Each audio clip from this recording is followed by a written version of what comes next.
The revelation that fish oil appears useless in preventing heart disease, as I reviewed before, in either heart patients or for those trying to prevent heart disease in the first place, leads one to wonder, how did this whole fish tale begin? Well, the common mythology is that in response to anecdotal reports of low prevalence of coronary heart disease among the Eskimo, Danish researchers Bang and Dyerberg went there and confirmed a very low incidence of heart attack.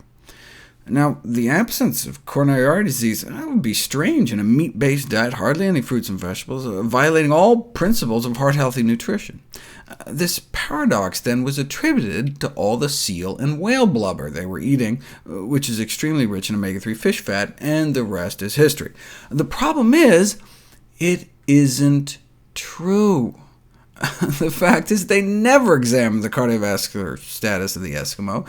They just accepted at face value this notion that coronary atherosclerosis is almost unknown among the Eskimo, a concept that has been disproven over and over starting in the 30s. In fact, going back over 1,000 years. We have frozen Eskimo mummies with atherosclerosis. Another from 500 years ago, woman in her early 40s, atherosclerosis in her aorta and coronary arteries.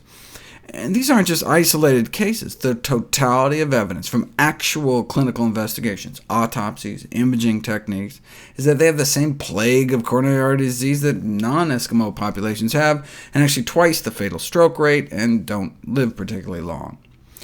Considering the dismal health status of Eskimos, it's remarkable that instead of labeling their diet as dangerous to health, they just accepted and echoed the myth, trying to come up with a reason to explain the false premise. Such dismal health that the westernization of their diets actually lowered their rates of ischemic heart disease. You know your diet's bad when the arrival of Twinkies improves your health. So why do so many researchers to this day unquestioningly parrot the myth? Publications still referring to Bang and Dyerberg's nutritional studies as proof that Eskimos have low prevalence of heart disease represent either misinterpretation of the original findings or an example of what's called confirmation bias, which is when people cherry-pick or slant information to confirm their preconceived notions. They quote the great scientist Francis Bacon, "We prefer to believe what we prefer to be true." And so we get literally thousands of articles on the alleged benefits of omega-3 fatty acids. We've got $1 billion industry selling fish oil capsules, millions of Americans taking this stuff, all based on a hypothesis that was questionable from the beginning.